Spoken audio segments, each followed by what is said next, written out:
essas características interessantes que a gente vai estar desmembrando ao longo deste trabalho muito legal que vocês vão poder estar visualizando agora.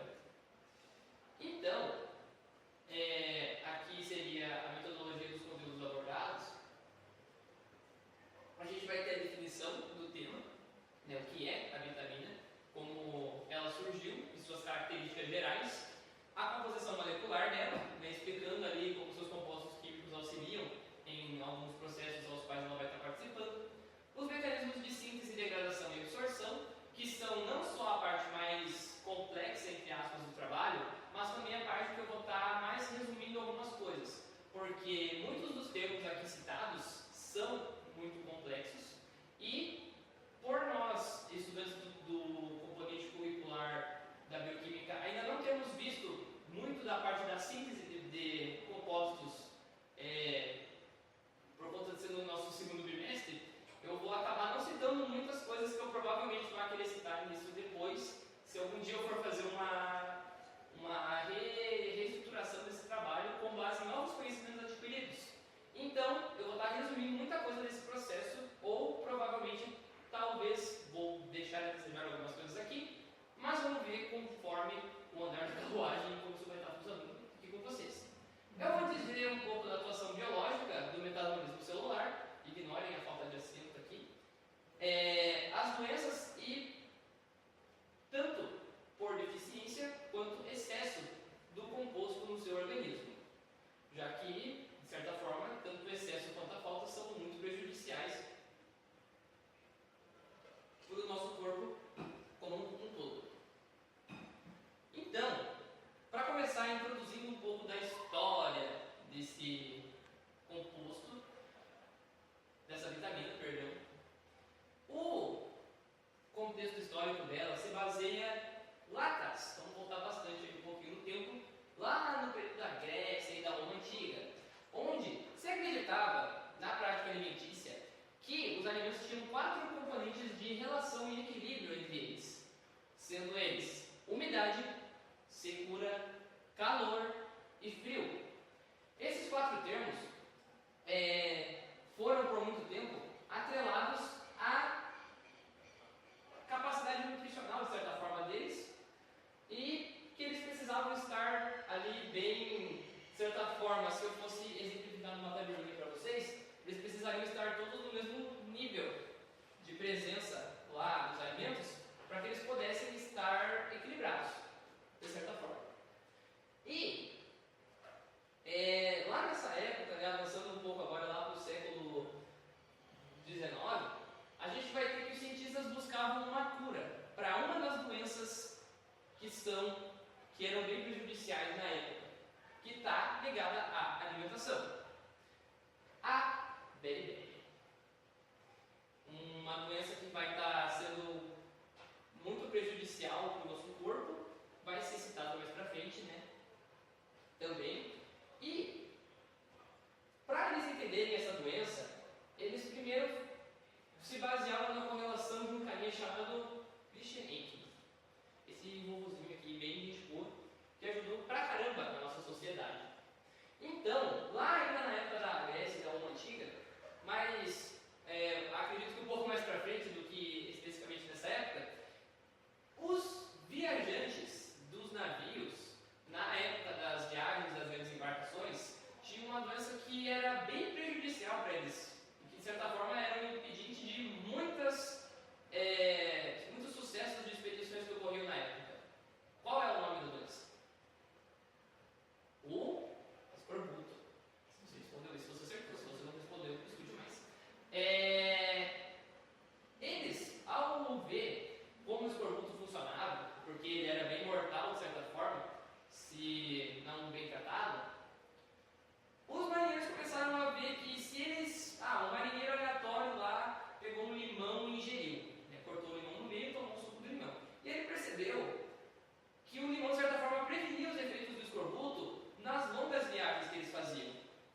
começou, vamos pegar 2 tipos de arroz para fazer esse teste. Ele começou a alimentar suas galinhas com arroz branco e arroz integral. Qual a diferença dos dois compostos? Pesquisa, estude, você vai descobrir. O arroz branco, no organismo das galinhas, enquanto ele estava lá alimentando seus bichinhos e tudo mais, com o tempo ele percebeu que o arroz branco tinha uma pretensão de adoecer os seus bichos. Ou seja, alguma coisa no arroz branco fazia a galinha ficar mal. Ou talvez a falta de alguma coisa no arroz branco fizesse a galinha ficar mal. E aí ele começou, vamos tentar não deixar minhas galinhas mal, porque eu provavelmente preciso delas vivas para minha subsistência. Então vamos alimentar com arroz integral, que é mais saudável.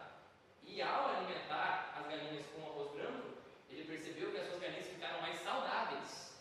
Elas tinham uma maior pretensão a ficarem bem e não mal, como na relação do arroz branco. Então, o que tem no arroz branco? Ou melhor, o que tem no arroz integral que não tem no arroz branco?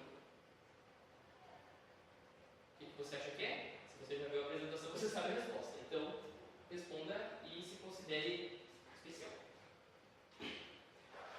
No quesito desse estudo, ao desenvolver essa prática, ele desenvolveu uma dúvida.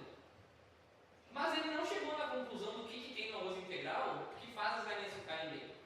Então, um cara chamado Casimir Funk vai ler o estudo que o moço Eichmann desenvolveu e vai pensar, bem, já que talvez não tenha sido descoberto o que especificadamente atua no organismo da galinha que está presente no arroz integral que ela consumiu, vamos pegar essa pesquisa, desmembrá-la e entender o que acontece.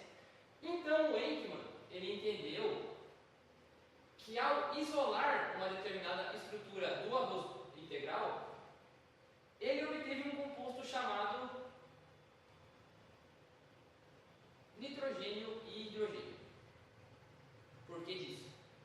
Ele percebeu que esse grupo estava presente lá com as demais moléculas que existiam no meio e ele deu um nome para esse composto, que é um nome que a gente utiliza até hoje. O nome dele é amina vital. Mas por que é amina vital? Por que o nome amina está aqui no meio? Porque ele descobriu um grupo amina, um grupo NH2 que estava lá no meio da molécula e auxiliava a molécula a desempenhar as suas funções. Isso lá em 1912. O tiozinho ajudou a gente pra caramba com isso, correto? Correto, ele ajudou bastante. Ou seja, ao descobrir a amina vital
metabolismo energético, convertendo carboidratos em energia. E se você está estudando bioquímica ou algo correlacionado, o que é ATP? Vou até cruzar os braços e esperar você me responder. O que é ATP? Adenosina trifosfato, correto. Se você não acertou, vamos estar ajudando um pouco mais. Aqui, no metabolismo energético, o ATP vai ser essencial para conseguir sintetizar alguns dos compostos que vão ser gerados, por exemplo, nessa imagem. Vale lembrar, né, como eu expliquei, não vou conseguir elencar todos os processos que aqui ocorrem, pois vou citá-los de maneira mais resumida. Lá no metabolismo energético, com a conversão de carboidratos em ATP, a gente vai ter a atuação de um cofator enzimático, ATP, que vai ser explicado mais à frente, onde ele vai estar participando de reações metabólicas que vão, consequentemente, evitar o acúmulo de substâncias tóxicas do seu organismo. Onde, passando agora para a imagem de baixo, a gente vai ter um processo de descarboxilação, onde um grupo carboxila de uma molécula, que nesse caso é o piruvato, vai passar por um complexo de piruvato desidrogenase com a atuação de uma coenzima com NAD, ATTP, o FAD, vai estar sendo produzido ali um NAD, H, e uma molécula de acetil-CoA vai estar sendo liberada com a produção de um CO2. Ou seja, a lógica da descarboxilação é: eu retiro uma molécula de gás carbônico, o COOH-, e consigo estar produzindo uma molécula de CO2. Onde, neste exemplo, a ATP vai ser essencial para esse processo poder acontecer. Esse mecanismo de síntese vai ser, de certa forma, facilitado pela atuação do cofator enzimático, onde a ATP vai ser a tiamina pirofosfato, que também será explicado mais à frente. Então, lá na composição molecular da tiamina, a gente vai ter que ela vai ser uma molécula heterocíclica aromática insaturada, contendo 12 carbonos, 17 hidrogênios, 4 nitrogênios, 1 oxigênio e esse S. O que é esse S? Você sabe o que é esse S, correto? Sim, você sabe. O que é o S, então? O S, como você bem disse, eu espero, é um enxofre. Esse enxofre, ele vai fazer parte aqui com esse nitrogênio diferente e tem esse maisinho aqui em cima. O que é esse mais? Carga elétrica negativa. Espero que você tenha pensado nisso.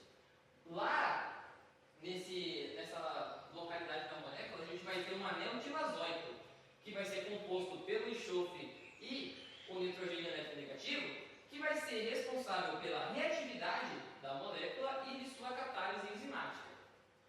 E também a gente vai ter a presença de anéis pirimidínicos, que são formados lá pelos grupos amina, que são os precursores da vitamina, e foi isso que o tiozinho lá atrás descobriu quando estava fazendo suas pesquisas, e grupos de nitrogênio, que estão ali dispostos na molécula. A gente também vai ter grupos álcool presentes na molécula, como o que está nessa pontinha daqui, que vão aderir qual característica para a molécula? Polaridade. Espero que você tenha me respondido. A molécula vai se ligar vai estar unida ali também por ligações de ponte de metileno, que são os CH2 espalhados aqui, etc., que vão estar atuando na descarboxilação, né? Porque, como eu falei, não necessariamente as pontes de metileno vão atuar na descarboxilação, mas a molécula em si atua na descarboxilação, removendo um grupo carboxila e liberando um dióxido de carbono. Como ela atua na descarboxilação, a gente vai tentar explicar agora um pouco mais à frente também no trabalho. Então, lá no seu mecanismo de ação, nas células, a tiamina, a enzima tiamina difosfoquinase, nome um pouco complexo de ser dito, ela vai atuar sobre a tiamina utilizando ATP como fonte de energia. Lá no seu, na junção de um grupo fosfato, juntamente à molécula, ela vai receber aquele grupo fosfato ligado a um dos grupos de anéis de fonte de metileno dela, e vai se ligar lá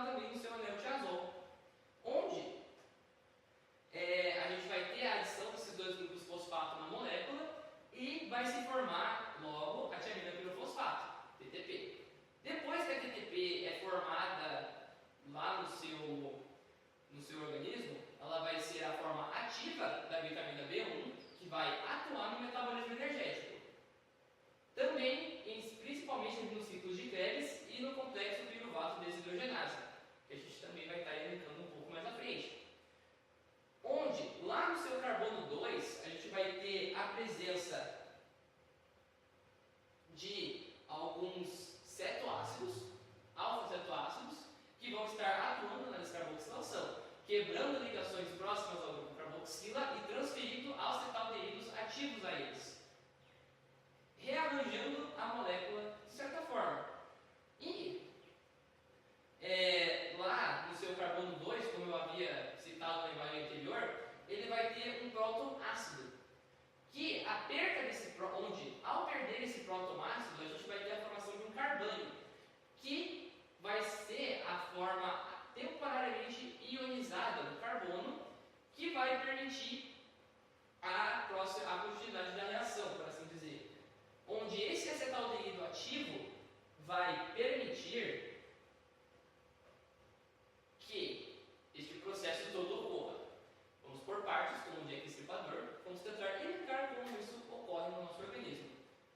Lembro-vos dos termos utilizados no início da apresentação e que provavelmente isso aqui seja a parte mais difícil até agora elencada em meu trabalho. Então, lá depois da formação do composto da TTP, a gente vai ter que o carbono 2 do anel de azol da tiamina pirofosfato vai ser ionizado pela perca ali pela presença do carbânio.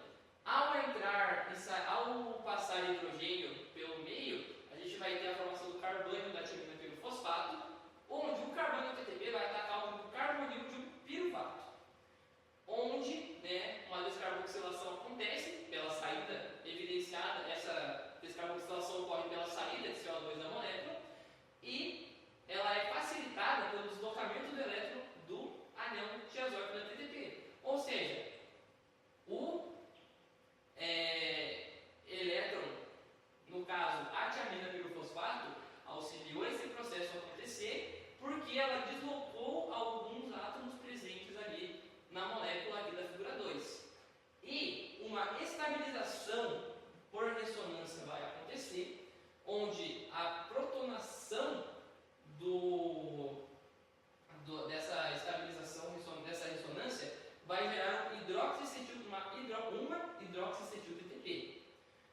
Que essa hidroxicetil-TTP vai eliminar o cátion tiazol do composto e gerar um acetaldeído.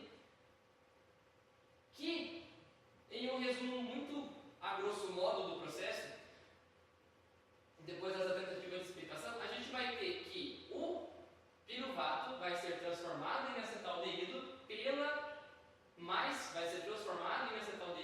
facilmente pela atuação da tiamina pirofosfato ali no meio da reação.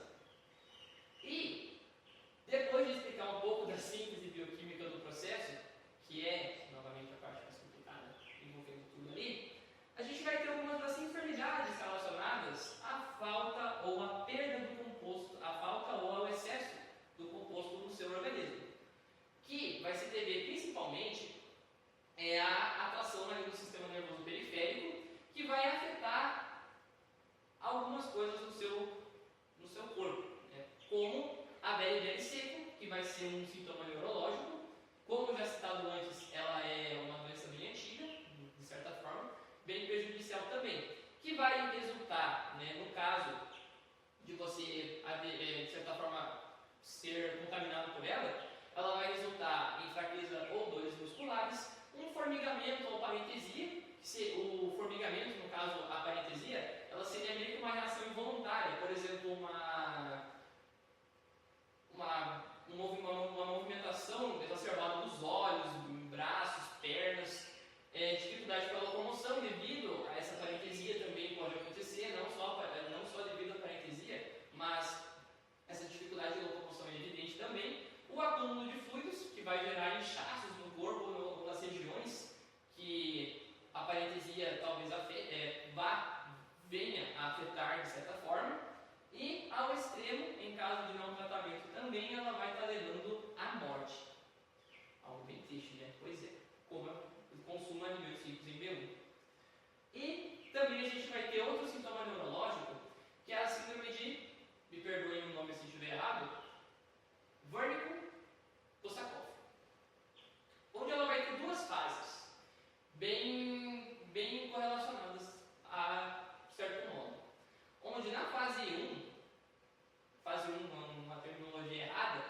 Mas na fase do tiozinho aqui, a gente vai ter uma confusão mental, uma falta de coordenação motora e alterações oculares, que basicamente se baseiam ao esquema da outra síndrome, da BLBL, mas não totalmente, algumas partes. E na fase do outro tiozinho, que é uma fase mais severa da atuação dessa síndrome no seu corpo, a gente vai ter ali a perda da memória, a confabulação e danos cerebrais permanentes. Ou seja, de certa forma, ela não leva à morte, mas você ainda precisa se cuidar para não estar aderindo tanto, para estar se cuidando, no caso, para evitar que essas síndromes aflijam você.